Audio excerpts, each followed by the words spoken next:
what you're looking at here on the cover is the Dunkards Church of Antietam, Battle. His real name is the Mumma Church. And what the fence line is in this particular picture, this was taken just a couple of days after the battle. You can see some of the shot and shells that hit the church. But the fence line is the Hagerstown Pike, which goes from Sharpsburg to the Hagerstown Forest. Now, Sharpsburg was the southern name for the Battle of Antietam.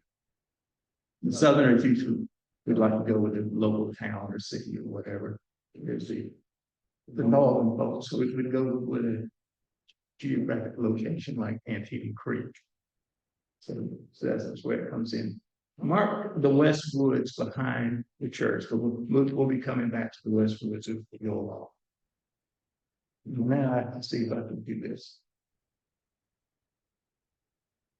I know we have some brethren in the audience, Dunkers, and I see a couple of Quakers, and I'm sure might be a Mennonite or two down here.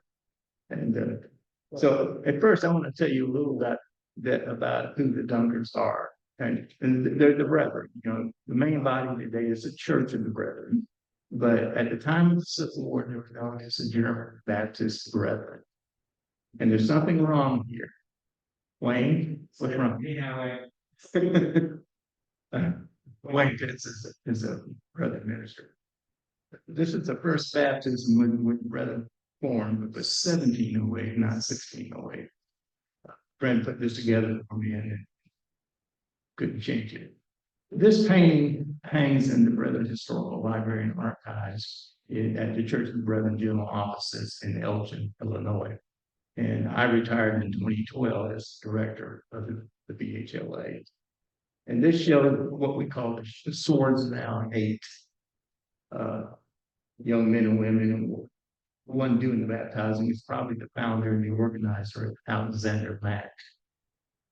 And this is the Eder River at Swordsnau, Germany. They've already celebrated their 300th anniversary back with the right date. But this gives you an idea. And like a lot of the other groups in Europe, you know, there were three state churches that everybody was supposed to belong to. And if you didn't want to belong to those churches, and you descended from that idea. And of course, the Brethren of the Mennonites were very involved with this. Quakers in England, for example, and others. They all persecuted in one way or another and decided that it's time to leave. And so when William Penn, a Quaker, got the Pennsylvania colony from the king and all that, he invited all of these dissenter groups to come over from Europe. And most of them came over and settled in the Philadelphia area originally. And then there's a town that's now a suburb of Philadelphia called Germantown. And the very first Brethren church and the very first Mennonite church are on the same street there in Germantown. So hence the name. And then from there, the group spread out across Pennsylvania, and Lancaster County and all of that. Okay. This is a famous Brethren baptism. This was actually in 1903. My very first book is about the gentleman who's doing the baptizing. That's Reverend Charles Nesserod or Nesserod, depending on which side of the family you're on. But it's you need to show that with the brethren, it's sign immersion or immersion, and you're baptized in the name of the Father and the Son and the Holy Ghost. So you're going to go down 3 times, and it's cold, and no matter what temperature is outside. And of course, the joke is if you haven't drowned by then, you can consider yourself brethren. And so that's where that goes. But this site still exists. And it's if you go to the first tee of the golf course at Price Resort and look over this way, you'll see the site. And they don't like you to come visit there because it said you're in the way of the golfers and all that to go out. I thought we were gonna put this picture on, signage and everything, stick it out there so that the people can read it. What happened? This used to be a little Brethren community called Stony Creek, and when Rice Resort came in, they bought up all the land through there and tore down a lot of houses and barns and all that. And you can go through there and I can show you where this house was and this house was, and it's not anymore, but no, but that site with the outcropping and all that's still there. Okay, the Dunkards Church, better known as the Mumma Church, was actually a mission congregation of a larger church, the Mother Church. And this is the Manor Church, which is the Mother Church, that they had 4 different mission points that came from this. And this is, as you can see, from 1829, it's very much in use today as the Church of the Brethren. It's only about 4 miles north of Battle. And a lot of things, brethren, come from that period and everything are buried in the cemetery. Okay. Samuel and Elizabeth Mumma. And like I said, the Dunkards Church of Antietam battlefield is the Mumma Church. It was only after the battle that it came down to history forever as the Dunkards Church of Antietam battlefield. And what I want to point out here, Elizabeth looks brethren. And she can look Quaker or Mennonite, and she has the guards, so to speak. But the guard for the men in the time of the Civil War wasn't really established. Pretty much wore whatever everybody else wore, all the other men. It was only after the Civil War that the garb that we sort of associate with the Brethren, with the collars, coat, the broad brim hat, and all that, and with the Mennonites, and sort of the Quaker look. Fashion came in after that, so he doesn't with the Brethren at all. He didn't have the point. We go from there, but they donated the land that the church named to them was built on, right there next to the Hagerstown Pike. And this is the Mumma Church. This is a design of how plain and simple it really is. And in a moment, I'll show you what the interior looks like. Once again, at the time of the battle, people didn't realize, what this was, because the brethren of the Civil War were very simple and very, very humble. There's no steeple, there's no ornamentation whatsoever, and no signage, nothing to tell you that this is the church. A lot of the people in the battle thought that this might be either a farmhouse or maybe a school and all that. And it took them a while to kind of figure out, this really is a Brethren church. I should mention at this point that a lot of people got involved with this little church at the time of the battle and afterwards. Before the battle began, Stonewall Jackson, Jeb Stuart, and John Bell Hood, all Confederate generals, used this little church as their headquarters before the battle began. And then later on, after the battle, Clara Barton shows up. She didn't have the American Red Cross at this point. She shows up with a wagon full of medical supplies and goes around and helps set up field hospitals and all that. Abraham Lincoln visits the battlefield less than a month after the battle. It comes early October 3rd. He can wave a mic, and he tours the battlefield, and he comes to the Dunkards Church. He stands on the steps of the Dunkards Church and gives a little speech to the gathered throng. And then he goes inside and talks to the wounded that were still in the church there in October from both North and South. And then he'll go and relieve the unit commander of his job. We'll get to that. Also, even Mark Twain gets involved. And we'll get into that story as we go along. Samuel Clemens actually gets involved with the Dunkards Church. Now, let's talk just a little bit about the Battle of Antietam itself. This was the bloodiest single day of the Civil War. And not only that, it remains the bloodiest single day in American history. On the single day, September 17th, 1862, some 23,000 Americans became casualties in a single day. And some of you Civil War buffs will say, well, at Gettysburg, there were 50,000 casualties. But Gettysburg was a 3-day battle. And this was a 1-day battle. It was a bloodbath. It was called artillery hell. And almost every unit on either side that fought had high casualties. Now, here's a statistic for you, so to speak. If you take all the American losses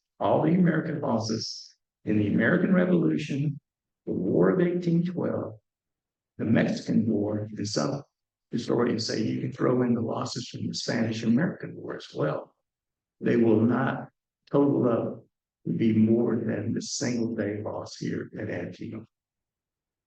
And after the battle, every building, barn, everything else was a hospital.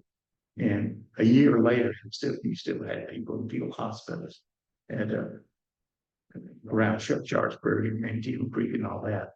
Disease broke out. Some of the brethren and other groups that never helping bring wounded. Some of those people came down with disease and died.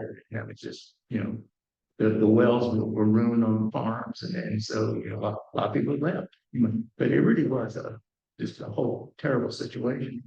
Now, this Antietam, this was the culmination of Robbie E. Lee's first invasion of the North, and with his Army of Northern Virginia. And those were numbers at you. 40,000 men. It's a pretty good sized army. And Lee crossed the Potomac into Maryland and started fortifying along the ridge there at Antietam Creek. His opponent now is General George B. McClellan of the Army of the Potomac. And guess what? McClellan has a total of 87,000 men. 40,000, 87,000 men. But in the battle itself, McClellan only used about 50,000 of his men and still outnumbered the Southern troops by 10,000 in that battle. And that's going to come back to haunt him. That's why it was his job. Okay. Oh, well, let me go back. This picture was actually made right after the battle, and the damage to the church was repaired. And you see the fence line with the Hagerstown Pike, the West Woods, Thick Woods. Look at the front door. Front door was a plain front door, just like the shutters and everything, windows, very plain. And this is important because things are going to happen at that front door later on.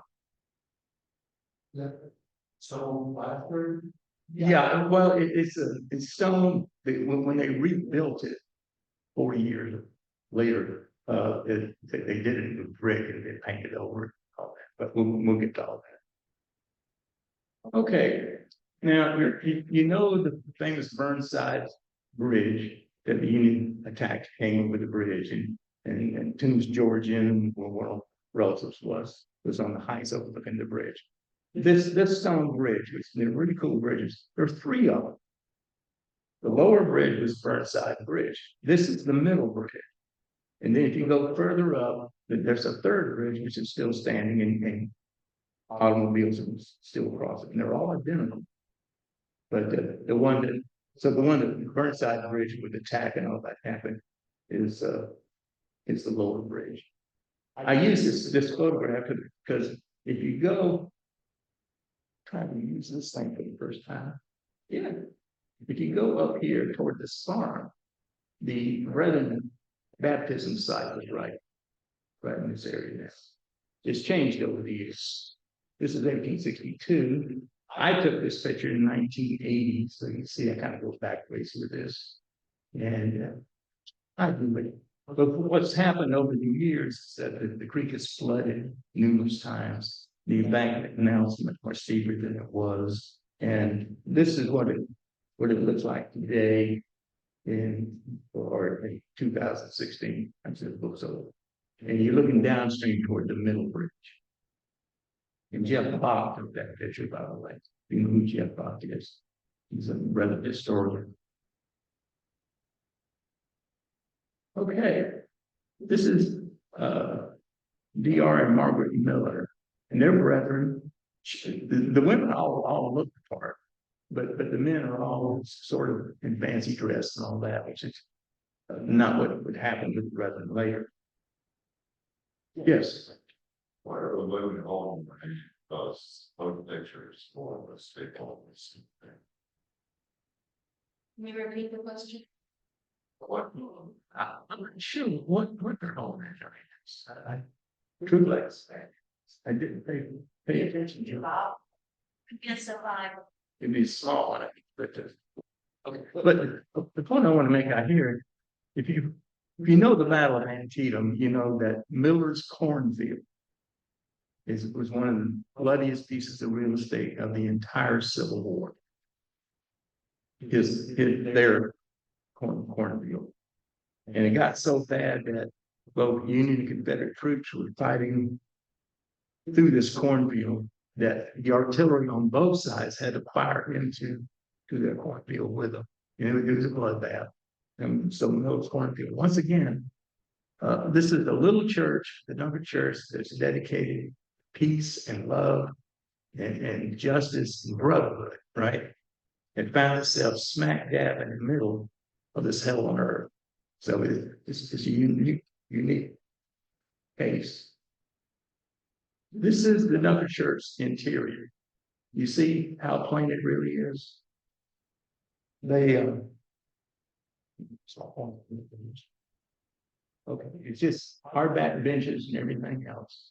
The brethren, this is the elders table up here, and the deacons sat here, women on one side and men on the other. The front door, the men came in, and the side door, the women came in. And they sat on their respective sides. Once again, there's no ornamentation whatsoever. There's no pictures. There's not a pulpit. The brethren at that time believed that even if you're a minister, this is all free ministry, by the way.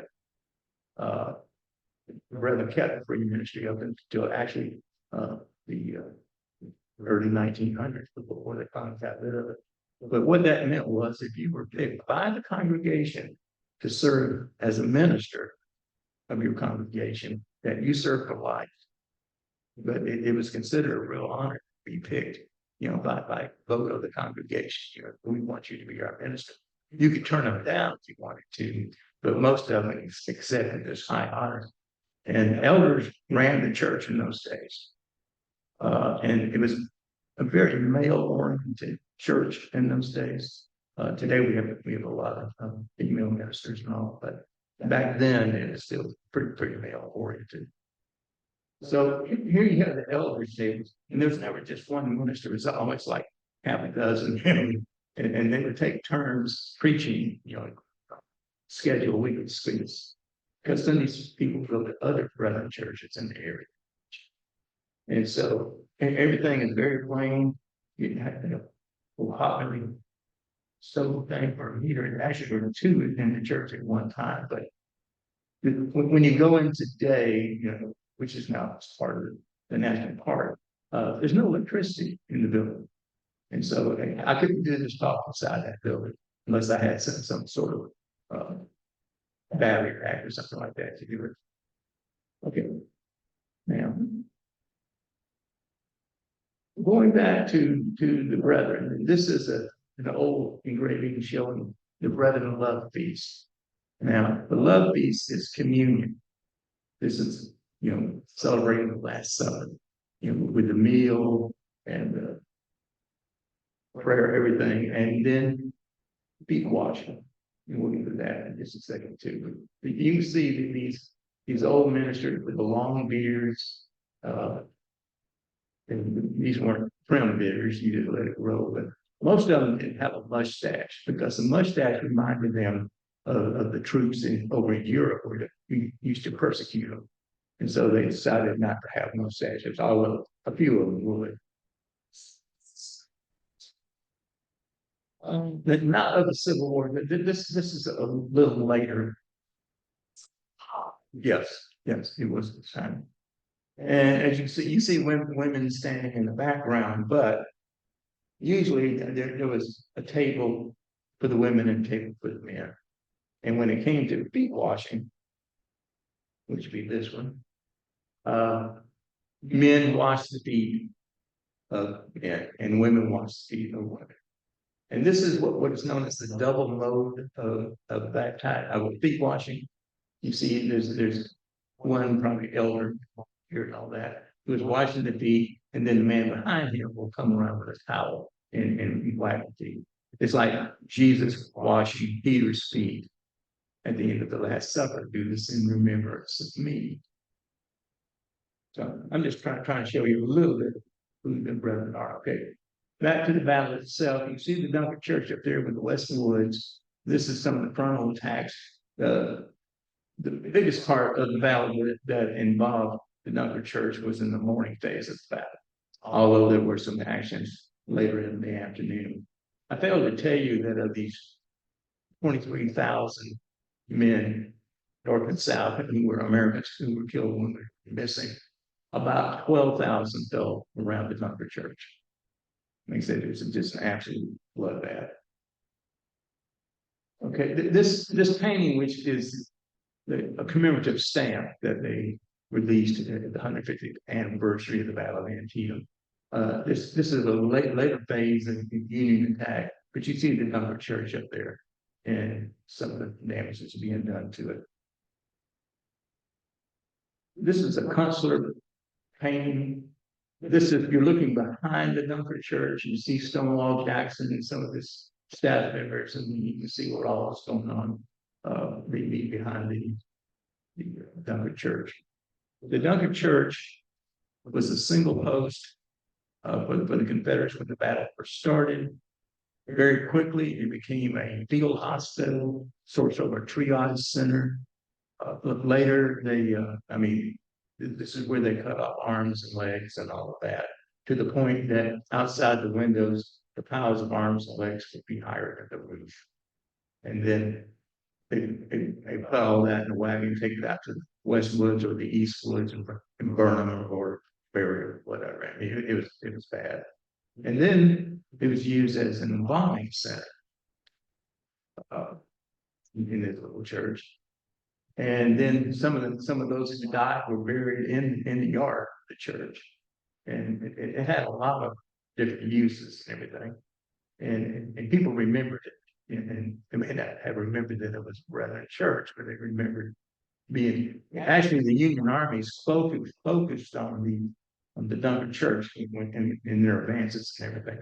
They see this little white building until the smoke got so bad of the battles and everything, they couldn't even see that. The only house destroyed in the Battle of Antietam was the Samuel Mumma house.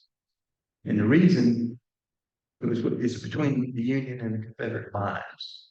And you're probably looking pretty close to the Dunkards Church out to the Moon farm. And both sides would use them as the lines went back and forth, would put their sharpshooters in there, and they would be picking off high-ranking officers. And so they decided they needed to burn the Samuel Moon farm. Here's an original photograph right after the battle showing you the ruins of the Samuel farm, Dunkards farm. And the only building actually burned. And the Confederates burned it to keep it from being used by sharpshooters. This is probably, if you look at any kind of Civil War book that includes the Battle of Antietam, and they all will, this is one of the photographs that you will see. A couple of days after the battle, Alexander Gardner, who was an employee in Matthew Brady, came to the battlefield and started making these kinds of pictures. A lot of the pictures show the dead soldiers, long hangers down the pike and everything else. And they're pretty gruesome, pretty gory. And not long after that, they did an exhibit in Baltimore with all these pictures and all this. And what it did, for the very first time, it brought the horrors of war home to the civilian population. People didn't realize how bad it was until they could look at some of these pictures. This one's almost tame compared to some of the pictures that were made. And you can see the Dunkard Church, you can see some shells in it, some horses are around, and like I said, it's still a field hospital. The dead in the front are Confederate artillerymen. They belong to SD Lee's battalion. And this is Parker's Virginia battery. This is some of those. And when you get together with Civil War people, they can give you chapter and verse of who everybody is. Company A, Company B. Okay. I just kind of go past it. Okay. Toward the end of the battle, there's a truce so that both sides can care for their wounded and get them out of the line of battle, or help bring their dead out or bury their dead or whatever. And you can see the number of churches kind of shot up. And so it's just so, ironic or paradoxical, whatever, that, one minute they're trying to kill each other, then the next minute they're shaking hands in this little flag of truce. Okay, Clara Barton. She would later form the American Red Cross, of course, but she shows up with a wagon load of medical supplies and goes right to work, setting up little field hospitals and all that, which completely dotted the area. And she came to the Dunkards Church to remove some of the wounded, badly wounded, and take them to other field hospitals. The Dunkards Church at one time was filled to the brim with wounded. In fact, they have laid out all the benches that you saw in the picture, that kind of thing, and they had them outside on benches and everything else. I mean, it was bad, but that's where Clara gets started. Okay, October 3rd, 1862 is when this picture was made. Remember, the battle was September 17th, 1862, so it's less than a month. Abraham Lincoln is not a happy man as president of the United States, because he comes and visits the battlefield, tours the battlefield, comes to the Dunkards Church, as I told you, and then goes on to the Union commander who he's facing. You see Lincoln, and that's George B. McClellan, better known as Little Mac. And what he's mad about is that in the battle, McClellan used 50,000 of those 87,000 men against these 40,000. And depending who you talk with, with a historian, they can say, well, the battle was a draw, but Lee decided that evening to withdraw back across the Potomac River into Virginia. And McClellan had 37,000 men in reserve, fresh men who never fired a shot. And Lincoln is telling McClellan, you could have gone after Lee right then, caught up with him in Virginia, and destroyed Lee right then and ended the war. But McClellan was very methodical, and he decided that the 50,000 needed a rest, and the other 37,000 needed help and rest and do all that. The big quote from Lincoln is that McClellan had the slows, is what they call it. So the Grove House is in the background. If you go to the battlefield today, it's right outside of town. Most of the buildings you see on some of these photographs are still standing, still in use. Way over to the far right, anybody know who that Union officer is? That's George Armstrong Custer, who was very busy here in Shenandoah Valley, Okay, so there's Grove House. And Abe looks just like Abe. Looks just like the pictures. Okay. On the Sunday before the battle, the last brethren minister to preach in the Dunkards Church was this gentleman here, Elder David Long, who is buried. His family members are buried at the Manor Church, about 4 miles north of the valley. Now he looks like your typical brethren elder of the day, with the long beard, which wasn't coiffed at all. It just they grew no mustache, And he was one of the more important brother ministers in America. Had a large family. Even there. Okay. I took this picture in 1980 of his home, which is just a few miles from the battlefield. And typical brethren looking home. Uh, his farm was not only in the way of the armies for the first invasion of the North, the second invasion of the North that Lee comes back will come right through Sharpsburg again. And goes right past his house. And a cannonball actually hit the side of the house. All that. And I talked to the family and her relatives and brought it back together. But that's the point I want to make too, to show you how bad the first battle was when the Army of North Virginia passed through there again on their way to Gettysburg. There were still skeletons, sun bleached and everything in the fields and all of that, and men who were never buried. I mean, it's just, and it's some counts and some of the soldiers left to say it was, nobody ever buried. And then the other problem was that with dead horses, thousands of dead horses and all that, they tried to burn as much as they could. And then they started dumping things down the wells of the farmers. So once again, you can see why a lot of people. It could be both. Well, by that time the Union Army had pulled out, but it was mostly a lot of locals, because they got stuck with this. What happens after these battles? The armies move on. The locals get stuck with everything.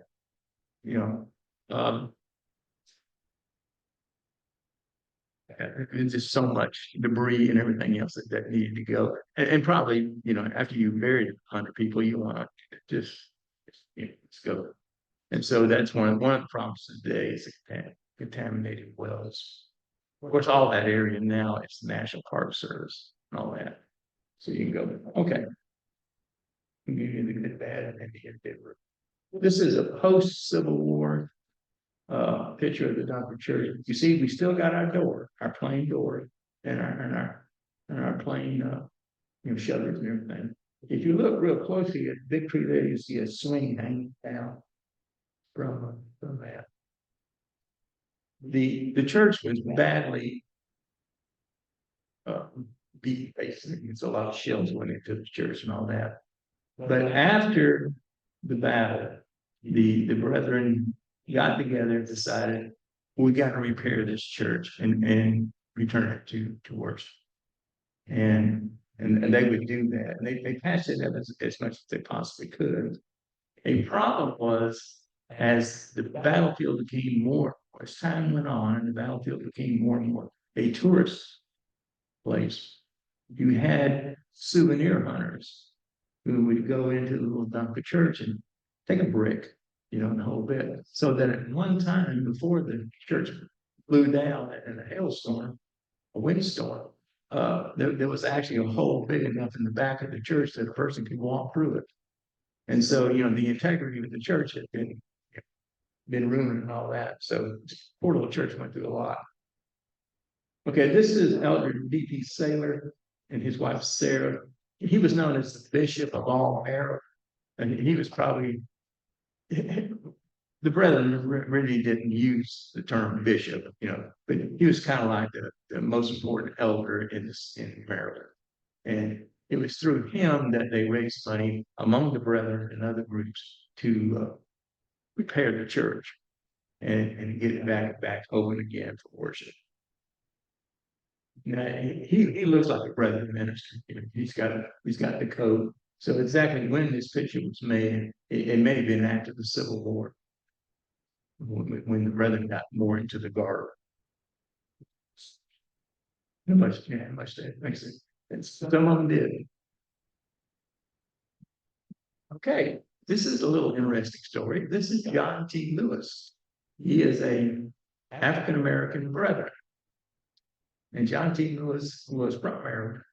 And at the time of the war, he decided it's time to go north. And I believe that he was a free man. You had that in Maryland. For example, you had the first Maryland Regiment Union, and you had the First Maryland Regiment Confederate, and then you had slaves, and then you had other African Americans who were free. And I think he was free, but he actually went up to Gettysburg right before the battle and kept going, you know. And so he wasn't there at the time of the battle, but he ended up at Elmira, New York, working for a family, the Langdon family, on the quarry farm. Now, Elmira was also known in the South for having a Andersonville type prison up there, a Confederate prison up in Elmira. So it wasn't as bad as Andersonville was down here, but it was. What happened when the battle was over? There was a Union sergeant by the name of Nathan Dykeman from the 107th New York, which was mustered in at Elmira, New York. And he visited the Dunkards Church right after the battle and decided that he saw the pulpit Bible, or the pulpit, but the Dunkards Church Bible, that Bible. He saw it, decided this would make a nice souvenir. And so he removed the Bible. This is he stole the Bible. And one of his friends in the 107th New York was going back to Elmira furlough, and so he entrusted the Bible to his friend and he went back. Now, the story always goes that when he died up in Elmira in like 1903, that his sister, who was almost an invalid, gave the Bible to a veterans group from the 107th New York. And that when he died, but we recently found out that that wasn't true. The Bible made it back to the family through a friend of his, not long after the Battle of Antietam. He didn't make it out of the war alive. And what happened was he made it through the fighting part, but the whole Union Army gathered, to the grand parade, there in Washington, D.C., celebrating the end of the war. And while they were waiting to do this, his unit was stationed at a railroad depot and a bunch of tracks, and there were trains coming and going and everything else. And he was walking on the track with some of his buddies. There was a train coming toward them with the whistles blowing and everything else. And those old trains were really loud and smoky and everything else. And he stepped off the track onto another track. And he didn't realize that there was another train coming up right behind him. And with all the bells and whistles and noise and all this other kind of stuff. And the train struck him from behind and killed him. Now, there's no record yet if his body was ever returned back home to Elmira. So that's part of that problem. But so he never made it back home after stealing the Bible. The Lord works in mysterious ways. You want to finish that for me? His wonders to perform. There you go. So I don't know. Take that for what it's worth. But he worked for the Langdon family at the quarry farm in Elmira, New York. Well, the Langdon family were the in-laws of Samuel Clemens or Mark Twain. And John T. Lewis and Mark Twain were buddies. They remained best friends for life. And they're both buried in the same cemetery. Okay. What his reunion group for the 107th New York decided when the sister gave the Bible to them, said, we've got to get this Bible back to the Dunkards Church in Sharpsburg, Maryland. But nobody knew how to do that. They weren't even sure that the church was still standing. But then somebody remembered that there was a brethren, a Dunkard, living in the area. So old black gentleman, John T. Lewis. And so they got in touch with John T. And John T. knew how to get in touch with the last minister there at the Dunkards Church, who was John E. Otto. And lo and behold, they mailed the church Bible back. But not before he was photographed with the Bible. And who are we looking at?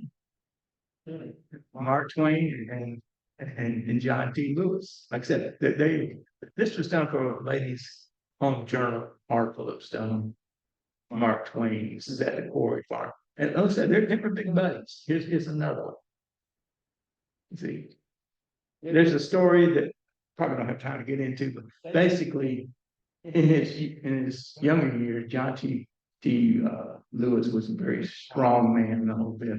And at one time, there was a runaway carriage, had some members of the Langdon family in that, and they were racing down the hill toward a cliff, and it looked like all was going to be lost. And John T. Lewis, he was driving a manure wagon, and he put the wagon in the way, and then he got out and actually grabbed the reins of the horses and stopped them and stopped the carriage from going over. So it's a very detailed kind of thing. But after that, he was gold with the family. They gave him a gold watch and all that. And Mark Twain himself, who witnessed this thing, looked after John T. Lewis for the rest of his life and made sure he got a little pension and everything else. So it was a remarkable friendship. When he died, he was buried in an unmarked grave. For over 100 years, his grave was unmarked. They're in the same cemetery, but we're in another section of the cemetery. Mark Twain is buried, and other members of the Langdon family. The Brethren Historical Committee of the Church of the Brethren raised money to mark his grave, and of course we did that very simply. I wasn't involved with this. I chaired the Brethren Historical Committee for 5 years later on, but this is the work of the committee, and so you can go there and see where he is buried. Okay. The Dunkards Church Bible made it back. It had a lot of problems, the spine was torn and everything else. And eventually it was worked on and restored. And this is in the Dunkards Church. You see the Dunkards Church Bible there, which for decades was in the museum there at the battlefield when you go through. I just went through the new visitor center, and it's not on display anymore. Apparently, they decided to change it, put some new displays in to people back to see. But I mean, they have it, but it's not there. And this gentleman here, Wayne, you know who he is? I'm sure. That's Frank Ramirez. Okay, Frank Ramirez is another Brethren historian writer, and he's wearing the garb, showing through this. And the reason he's here, and it is what it is, in 1970, the Church of the Brethren, through Austin Cooper, who's a Brethren minister, and he started this in 1970. The Brethren have a annual commemorative worship service there in the church, and the people who are participating dress in the old dress and the garb and all that. But Austin Cooper, who I dedicated part of that book to him, because I knew him and knew what all. He worked for decades trying to get the Dunkards Church rebuilt. We'll go back from there. But they had the thing every year. I got to speak a couple of times, and almost all Brethren historians or Brethren who know have spoken in the church. Wayne, how about you? You should be. I'll let them know. Yeah, but you should be right there. That's an oversight there for it, in my opinion. Okay. Now, there was an African American church in Sharpsburg, Poston's Chapel, and it was over 100 years old. And many of the African Americans that went to this little church, some were priests, some had been former slaves, and all that. What Lincoln used the Union victory at Antietam for, there's a couple of things. The Confederacy was hoping that both France and Great Britain would come in and recognize the Confederacy as a legitimate nation. And they were hoping they would come in.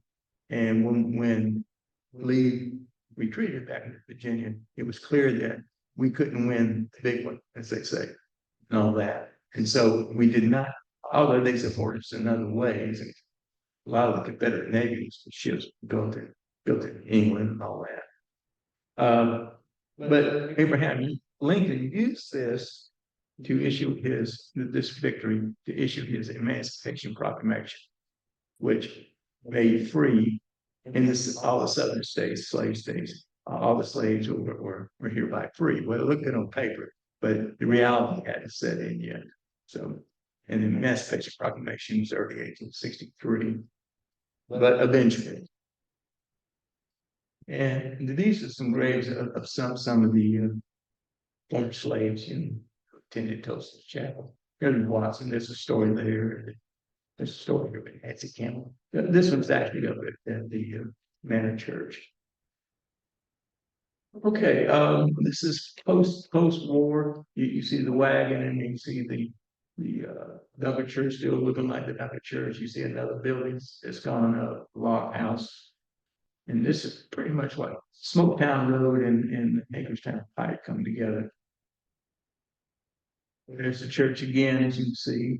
The 125th Pennsylvania Regiment had its baptism of fire in Antietam. They were cut to pieces in the West Woods. But this is one of their reunion programs. All right, here we go. This is when the government finally gets involved, and we're heading up to the National Park Service taking over the battlefield. They got it in increments, little by little. They got more acreage and all that.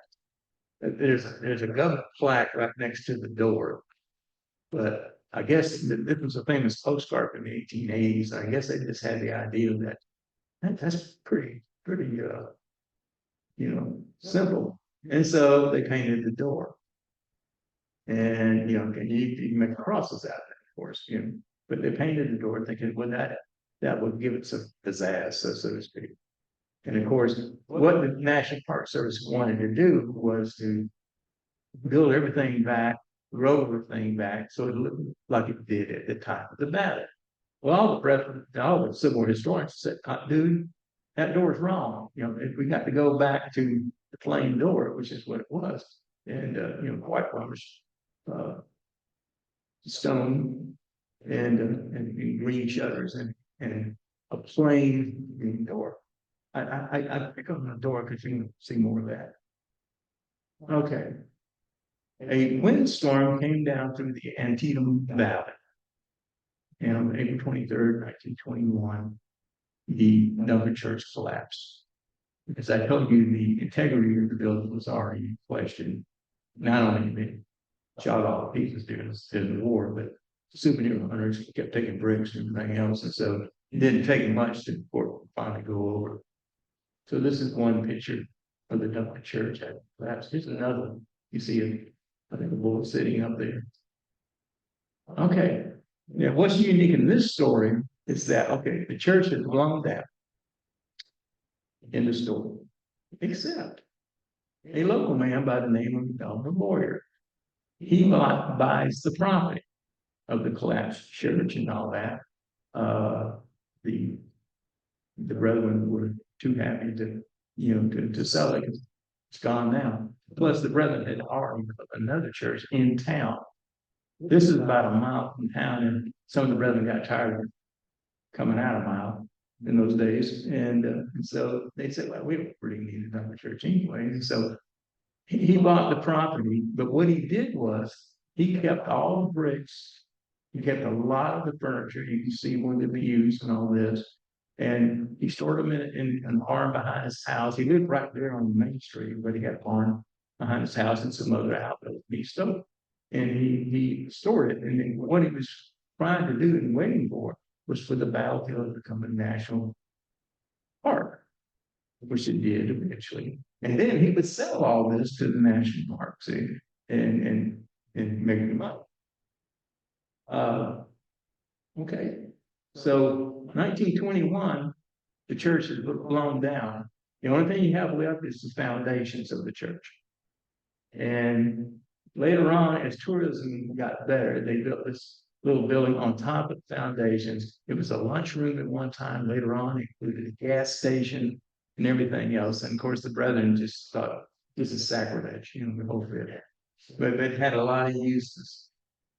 Here, here they put up a sign about the Dunker Church, because you can see the bare bones of the foundation and all that. This 5061. This was a Brethren peace pageant that was held in the foundations in the 1950s, and with some of the benches and the Brethren dressed. That elders table is awfully short, but I guess that's what they had. So you still hear all the while there are various groups, Brethren groups and other civic groups, were all campaigning, trying to get the Dunker Church rebuilt on its original site. It took 40 years before the governor of Maryland finally made $35,000 available so that they could rebuild the church. So, but all along, Austin Cooper and all these other people fighting to get this church back on the battle. When they finally did start the reconstruction, you can see it's a brick, and then it would be painted over what was originally whitewashed, but then it'd be painted over white and all that. But toward this, the door and everything, you can see where there's like 3,000 original bricks and all that, plus a lot of flooring and wood handling and all that that was saved would be in this church. And as you can see, the church as it stands today, and then there's the famous steps and all that. It's saved. This is Ruth Otto was the first official visitor. Her father was the last minister to preach in the church, Dijai Otto. Now, this is her birthday. She's 70 years old. And today 70 is like the new 50. That kind of deal. But I mean, she had 70 down pat, and back in those days. But anyway, I love the shoes too. Okay. Now, here's the governor calls. He's in the raincoat in a rainy day when they dedicated it, the little Dunkards Church of Antietam battlefield. Back again. A little commemorative coin, 50-cent coin was struck, and of course, the Dunkards Church is back. It has become a focal point, or if not the most important focal point on the battlefield. Just things like the sunken lane and all this, a lot of blood and guts and all that kind of thing. But when they're advertising, and they usually use the Dunkards Church nowadays. Okay, this is the Dunkards commemorative service, and Austin Cooper is right. We're almost out of the picture there, sitting there, and he was a nice gentleman. Did you ever know Austin? He unfortunately, he had diabetes really bad, and the last time I saw him, they had amputated both of his legs, and they would bring him in on a wheelchair, and he just shocked me. And that scene has stayed with me. But you had the elder table, and you see the everybody in the guard, and this was one of the early annual services. Okay, here's problem number one. Okay. The National Park Service now has this part of the battlefield. This is what they got. They rebuilt the Dunkards Church. Where's the West Woods? West Woods are gone. Look at this trailer and these other houses and barns and all this other stuff that's been built around it that wasn't there at the time of the battle. They have to get rid of all of that, plus regrow the West Woods, which they were pretty successful at doing, actually. And that picture you saw with the batteries and everything is all in there now. But those doors are still there. Anyway, you can do that. Okay, this is the sesquicentennial, the 150th anniversary of the Battle of Antietam, and of course, once again, the Dunkards Church comes into play. And this is the first day issue of the stamp. We saw this painting earlier of the Antietam stamp, which shows the Dunkards Church again, and then first day. Stand thing. Okay, every year at the battlefield that they do this memorial illumination, they put out 23,000 of these little lamps all over the battle. And this is, of course, around the Dunkards Church. You can see some signage outside the Dunkards Church. They must be using kerosene lamps or something because there's no power church. But I wanted to use this and just give you an idea what they do. And here we are today, and it's beautiful. And this road's the old Hagerstown Pike Road, and everything's beautiful except for the door, which is still not. Don't get me started. I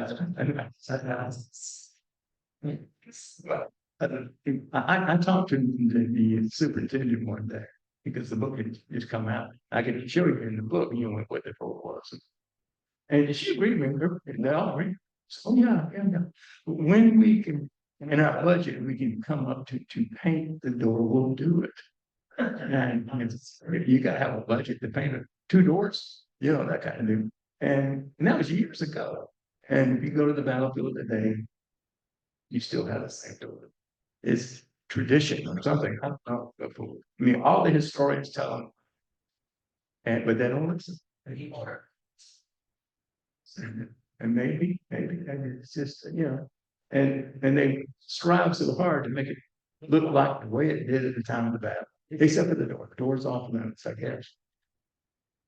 Okay, and we're back to the end here. Any questions?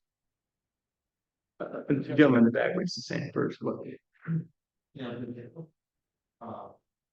well, church services, extended church services in the church again after the battle. They did until it blew down. Until not. Would you repeat what he said for the studio? They want to know that after the battle, did they continue church services in the Mumma Church? They had to repair it first, and they raised money among the brethren groups to repair it. And then it was a working congregation until it blew down. And the last minister was John E. Otto, and he got involved with getting the church Bible back from Elmira, New York. You would how soon they would develop church service in there and get that community involved, flooded and so forth, used for hospitals. It took a while. I think it's a few years later. It's probably in the book. It's been a while since I don't remember. It's in the book. As writers always say, it's in the book. Buy the book. It's in the book. And yes, sir. Yes, I didn't get the date of the National Park Service to be on. Oh, well, they took it over in increments. And so it's in the book. but it'd be like every few years they get another part. And the very first is I'm just off the top of my head, I'm thinking it started off like in the late 30s, 40s. But the Dunkards Church wasn't rebuilt until early 60s. And they still don't have all of it. In fact, most of these battlefields, they don't have all the property. They get the core part of it and all that. But I mean, you get what you can get. And of course, the land's all owned by local farmers and everything else. But I'll say this in comparison to Gettysburg. Now, Gettysburg battlefield is very interesting. And it looks pretty much the way it did at the time of the battle. But you got the town of Gettysburg now, where there's a lot of buildup, and you can get your General Pickett's buffet and Robert E. Lee burger and all this other kind of stuff. There's a lot of that going. A lot of bookstores and antique shops and Civil War places and all that. In Gettysburg, it's kind of like the crossroads of military history. There's one store that does nothing but French and Indian War. For example. I mean, it's a neat place on earth, basically, and all these wonderful paintings are being done and everything. You can buy prints and everything there for pretty pension. But if you go to Sharpsburg, Maryland, Antietam, it's almost exactly the way it was at the time of the battle. There's almost no industry whatsoever. Building is like a retirement community almost. And what's unique about that is that when they were trying to find the site on the county seat of Washington County, Maryland, and of course now it's in Hagerstown. It was between Sharpsburg and Hagerstown, and Sharpsburg lost by one vote. And so the county seat went to Hagerstown, which became a blessing in disguise. Because if you go to Hagerstown today, it's a sprawling city with everything else. And if Sharpsburg had won, the battlefield would probably be covered up in apartment buildings and all the other stuff, And so that losing that vote by one vote, basically saved Antietam battlefield and really the town of Sharpsburg too. Yes, ma'am. But thank you so much. Oh, We're taking the service written down, like I'm the Dunkards. Like, do we have time now to know what their sermons might have been like? some of it was written down. The brethren, like the Quakers, had she's Quaker about have and she's Quaker about it. And I hang with them a little bit sometimes. So anyway, everybody knows everybody, but they didn't have a written down creed, or their doctrines. So this is what we believe. Blah blah blah blah blah blah. Later on, Church of the Brethren kind of got it. A little more of the dogma and all this kind of stuff. But at the time of the Civil War, there was local newspapers and some brethren tracts and all that were done. Polish thing, but no, this is Right. if there was any like letters and journals stuff. There are, and there were a number of brethren journals that were in print and published letters of people who came to the battle. All of that has been digitized, and you can actually go online and look at the various brethren publications. So when I was in Elgin, we started this digitization project, and there's a lot of it online. You can do. But yes, sir. I'm surprised that they use the word doctor versus man. They were sort of like thinking of the low lean to the low lean. Problem is, there's also well, there would be none because there's becomes the doctors. I know now it's the negative conclusion. They don't. The Dunkards are named for men of Simons, but they never had a real nickname like Dunkards or Quakers or Shakers or whatever. And these were all derogatory names that were attached to the various groups. Yes, one. Well, Dunkards was a pejorative name given by others because of those Baptists, of their young, rather early dress, young, trying to nourish young 3 pounds. Right. And so that other people referred to them as youngsters or youngsters. Yeah. And then they kind of stuck, and we just kind of accepted it as a. And that's what happened. The religious society of friends started using, the Quakers, that's what the same kind of thing. It was a term of derision at first, but they're Quaking.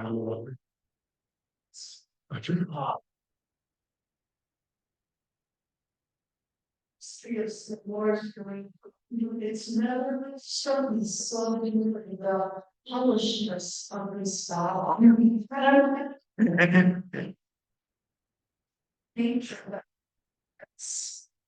Well, it's always the civilians who get caught in the crossfire, just like in Gaza, for example. It's the civilians who are basically being massacred, not Hamas for the most part. And that always happens. There's a book out about another Savage League book that came here recently called When Hell Came to Sharpsburg. And the whole book is about what happened after the battle and what the people had to go through and the disease and everything that came down. Because the armies, they fight, they move away, and the locals are left to clean up the mess, so to speak. Yes, sir. See, so the Dunkards at the time, Church of Brethren at the time, were likely to taught that and then just in the military, is that correct? Right, right. And you may have heard about signs just in person was standing Civil War signs. Virginia has whole army Civil War signs. Right. Just then one in the 70 Mennonites and Brett Civil War. You know about that? Yes, I haven't seen the signs, but For that reason, they had because they didn't believe in participating in war. right, They were on their way to staying to the north, Right. right? Freedom. right, Went to Peterstown, captured by Hugh and Feathers, and marched all the way back to Stanton. Give them that, right. put on a padded horse and ship to pass the Thunder Bridge. With all these churches, I call it, you can toe the party line, as I call it, or you can do, what an individual is going to do. The best example I can give you here in the valley, if you know where Ruth's Hill is, north of Newmarket toward Mims Bottom and all that, and the Covered Bridge. There's a Brethren church there. It's in your moment. It was used as a field hospital after the battle. You know what I'm talking about. It's right off the US 11. It's still growing. It's more Hispanic now than it used to be. But the cemetery right across on the other side of US 11. It's this church's cemetery. But buried in the cemetery there is a Confederate colonel who was a BMI grad who was killed at Second Manassas. He's buried in this cemetery. And he is surrounded by his brethren family, all these old elders and everything from that. But once again, he was brethren, he grew up brethren. He decided on his own that he wanted to go to BMI to join in the fight. I can tell you also the brethren there in Sharpsburg. What the brethren would do, that there was 2 or 3 of them that actually owned a slave or 2. But what they would do, the term is malmission or something like that. I can't remember exactly. But what they do, they would buy the slaves, because there was a slave block there in Sharpsburg, which is marked where they brought their slaves and sold them. That some of these brethren families would buy a slave or 2, and then what they're working for is to free them. And all manumissions, thank you. and they would work toward that goal to free them. And then a lot of those slaves who were freed stayed with the families, the law and all that. And it just, the families got along well, and so, but you'll find that not what in World War II, one of the dirty little secrets in World War II was that, and maybe in the First World War, that a lot of brethren had volunteered to fight in the 2 world wars. They felt called, they were brethren, but so there's exceptions to the party lines, as I'm trying to say. When I was in Elgin Mission Ministry Board, it's a gentleman, big brother, I was kind of used that both of his sons were serving in the military, but he didn't talk about that, so it's just. But then during the same time, there would be brethren with the contents Right. constitute. That civilian consultation thing, but the brethren had their own group. It wasn't the CCC, but they had their own. Well, whereas volunteer service counting is Right. an alternative service. And a lot of the brethren served in these camps, which run kind of like the CCC. They were the ones who were working on Blue Ridge Parkway and building roads and doing everything else. But it was non-combative service. They're not carrying weapons and all that, but they're serving their country. It's the way it amounted to. Yes, sir. That probably asks any questions, but really stuff. Sure. Now, Church of the Brethren, does Church of the Brethren still practice foot washing? That We do. Communion or the love feast. Yes, well, it depends on church. Almost all churches do have a love feast service, at least usually on Monday, Thursday, or Holy Week, and then often on World Communion Sunday, first Sunday of October. But many churches also have bread and cup communion sometimes in between them, or to accommodate those that come in from other denominations and want, not all, some only observe the love feast. Well, It varies, it varies. On the peace position, really, during Civil War time, if you were brethren or men, either you could not be a member of the church and participate in the war. Now, a lot of young people didn't join the church until they were about the age getting married, settling down at age 20 or so. So some of the young men hadn't joined the church yet. Right. And wouldn't participate. But if you went into redemption membership, you not be a member. And that has gradually changed over the years. That the change started in World War I when really didn't have any alternative service option. Right. If you, they just drafted everybody in World War I. You didn't really have a viable option, but by World War II, the Brethren and the Mennonites and the Quakers joined together to establish an alternative. They're called the historic peace churches. It's Quakers and Brethren and Mennonites, and they're recognized by the federal government as pastors' churches, and so you can get CO status and all that. Back when they had a draft. Okay. One of the funny things from the 1960s, and I grew up here in the hippie era and all that. When you tell a buddy, says, "Hey man, you want to go to a love feast?" And they're like, "Yeah, man, let's go. This ought to be great." And then they get there, it's communion. I said, "Right, man." But I was coming to a love feast. They thought it was some hippie thing. It wasn't. Yes, sir. Another thing about what you're saying, during the Civil War, then, even if they were someone in the position that they did not kill them. And so the story is given, but you're good. Right. Even this whole deal, his mother said, "Now promise me that you will not kill them, but even though you're right on it." So he was loyal that he would. And it was said that Stonewall Jackson said, and I'm not sure if not this, but he said that the Mennonites during the battle, you can force them to be in the army, force them to have guns. You cannot kill them. Then, and the story said that after one battle in Sharpsburg, they said, "Well, why didn't you shoot?"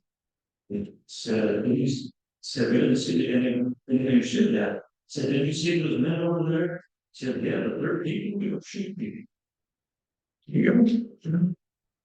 Yeah, my understanding of that was that Stonewall Jackson said that we're never going to make soldiers out of them. Maybe they can take care of the horses and do other things. Driving ways. Kill everybody in. Right. And we might just add that you probably heard that story, the Battle of Mennonite Heritage Center, which is right here between here and Harrisonburg. So if you want to know more about Brethren and Mennonites, Right. the Battle of Mennonite. It's right up above the new Harrisonburg High School. Right up on the hill behind On that Harrisonburg. road when you go past the Garbage Church. Right. Yes, sir.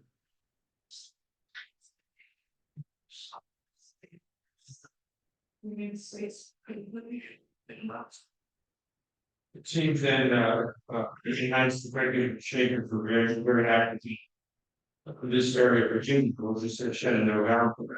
It must have been very influential in then creating the West, which was an anti-slavery bill, which, if I recall, there was a lot of difficulties in the legislature at the time, and because of the western part of Virginia did not want to own slaves. They decided to separate and become West Virginia. My presumption is the Shakers, the Quakers, and the Mennonites were significant in that part of the legislation in Great West Virginia. Now, the Shakers weren't involved in any of this. The Shakers are all in Massachusetts and New York State and all that. But I know what you're saying, but see, West Virginia became a separate state, a Union state during the Civil War. But what it did was it split families. If you lived on this side of the mountain, all your relatives and stuff might be on the other side of the mountain, the Confederate side or the Union side. And so you had a lot of families that they had members serving both sides or no sides, a little bit. Well, what do you do if the churches had a major influence on that, on the creation of West Virginia? They were not fans of slavery or necessarily of war. Right. Yes, sir. Henry was, what really became a state in the US Senate in Paris, there were no southern representatives. He said, no, all our senators don't. That's how it goes. It was certainly the ones southern representatives left. It was came like that. But during the war, you had Confederate groups coming out of West Virginia, McNeil's Rangers, Raiders or Rangers, that rode with John Mosby and Mosby's Confederacy and all that. They came out of Moorefield, West Virginia, and all these other places during the war. So it may have been a Union state, but you still had Confederate Unions coming out of there. But the big thing is this: it split a lot of families. Well, I suspect part of that reason too is that West Virginia was mostly smaller farmers, family farms, very few of whom owned slaves, That's true. like in Virginia. So they were not committed to slavery. You didn't have the wide open spaces and everything, and they didn't grow cotton, run wheat. The Deep South had one crop economy, and that was cotton. And you had to have a lot of people grow cotton, and so it's slaves. But this percentage of slave owners in the South was actually very small. We like to think that everybody had a plantation, they had slaves and Red Butler and Scarlet Pear and all that, and that was very small. The vast majority of men who fought for the Confederacy never owned a slave in their lives, and there were other reasons why they were fighting. You can say state flags, you can say whatever. To me, and this is, I talked with James I. Robinson about this one time. What I think glued the South together, even after the secession, was after Fort Sumter fell, which was largely a South Carolina thing. Lincoln called for 75,000 volunteers to go down and subdue the South. Well, here you got 75,000 Union troops coming down to subdue your home, your family, and everything else. I think that's what really glued the South together. If you're going to come down and mess with us, we're gonna fight back. Do all that, and that's why Lee wanted to take the war up north to Antietam and Gettysburg and things like that. So, but and one other thing, I'll throw this at what it's worth. You have all these slaves, you're growing all this cotton. Who's buying the cotton? It's the Northern Textile Mills of Lowell, Massachusetts, and others. And they're telling these plantation owners in the South, we can't get enough cotton for our textile mills. We will buy anything you can grow. Well, even by the time of the Civil War, the slave population outnumbered the white population in a lot of areas of the South. But when the war started, guess who did not see any kind of complicity in that? The Northern Textile Mills. Well, no, we're not blamed for anything. And blame the South for everything. That's what it is. But it's a partnership. It's all about money. Yeah, it's all about money. That's it. So is it fair to say that slavery was the most valuable asset of the South as far as the assets or on files, that type of thing. There are numbers of them. Yeah. That's right. Yeah, it really good, because everybody else is shopkeepers and yeoman farmers and all this other kind of stuff. I'll throw this out. I did a talk last time on a book called Eve's Whale. It talks about the colonies, the original British colonies here in the United States. And at one time, the colony in New York had more slaves than any other colony in the United States. But once again, slavery wasn't up north. It was probably in the South where they grew cotton and all that. So it's complicated the way it all works. I'll just make one quick comment, but the Netherlands here in Shenandoah County, they have that strict policy that they will not allow the slaves.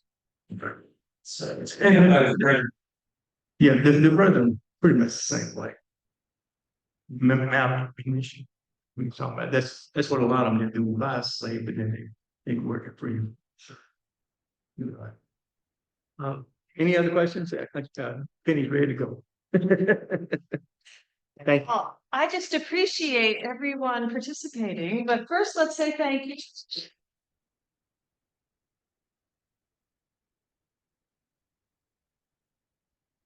Been quite a conversation. It feels like maybe we should reconvene at one of our coffee mills and we can talk about the faiths and how they handle times of war. So on that note, though, I mean, this was very interesting, somewhat sobering. But I love questions. Yeah, the questions are great. But really, this was the story about a big artifact. So, we're talking about the preservation of history and why it's so important to be discussing these things and remembering them. So on that note, I'm going to say, please come back so we can have some more conversations. And thank you, everyone. Have a safe drive home. Thank you.